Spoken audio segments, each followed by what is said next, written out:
Hey, Pastor Steve Waldron, glad you're here with us today. Thanks for joining us.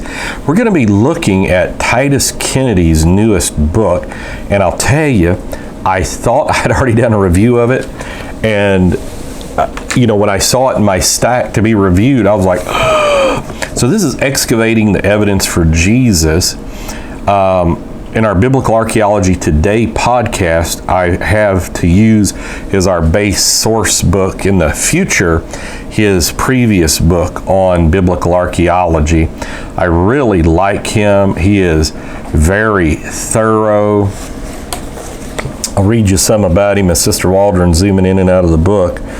Dr. Titus Kennedy is a professional field archaeology, currently directing archaeological projects in Bible lands while researching, writing, and teaching in the field of biblical archaeology.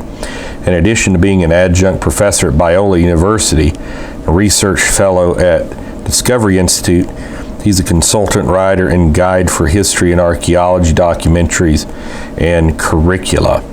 He also has research photographed the known archaeological sites and artifacts connected to the life of Jesus.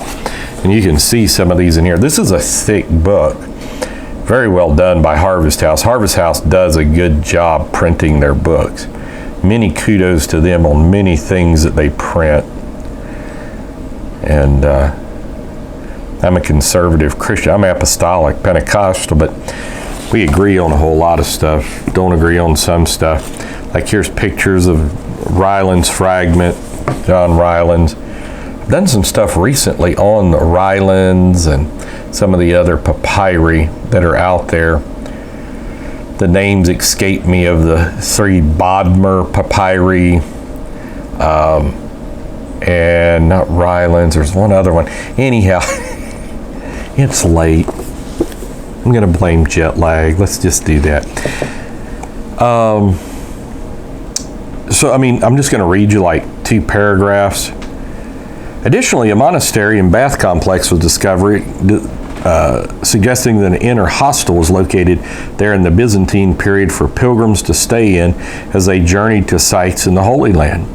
Recently, an 8-line Aramaic inscription dating to about AD 500, carved into a piece of marble about 140 centimeters by 70 centimeters, was found at the site. The inscription is fragmentary, but the words Amen and Mar Maria, possibly meaning son of Mary or marble, are visible.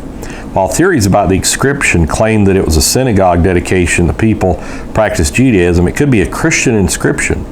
Untranslated, it merely demonstrates that Kursi was occupied into the 6th century AD by Aramaic speakers, so that's very important. It's possible these people practiced Judaism, although many local Christians also have spoken Aramaic, and the presence of a church and monastery, combined with the fact that the Sassanid Persians destroyed the site in AD 614, demonstrates that the village was primarily occupied by Christians through this period. The church was rebuilt, but after the earthquake of AD 749 destroyed it once more, it was abandoned. So, it's got the Shroud of Turin in here, and it's about 300 pages, just about exactly, actually. It's 298 pages, and then Unearthing the Bible, I've got a review here, and also we're going to be using that on our Biblical Archaeology Today podcast as well. But like the timeline's very good. Here's the Theodotus Synagogue inscription from Jerusalem. This is just the massacre of the innocents in the Gospel of Matthew. This is just packed with information, packed. And like if you read this, I think if you just read this one book, you would be well acquainted with 70 to 80% of the archaeology surrounding the history of Christ in the Gospels, maybe more than that. Now, it's not going to be Old Testament history primarily. It's not even going to be Pauline history, epistolatory history, Johannine history, just on this subject. Just fantastic. And so I'd recommend, but I'd say, yeah, get it. I don't, Sunday school, new Christian, old Christian, not Sunday school teacher, pastor, I just get the book. It's that good. So God bless you. Do listen to our Biblical Archaeology Today podcast with Steve Waldron. It's available Spotify, Apple Podcasts, Podbean, iTunes, I don't know where, not Google Play. So God bless. We'll talk with you later. Thanks for being with us. Hit subscribe, bell notification. Bye-bye.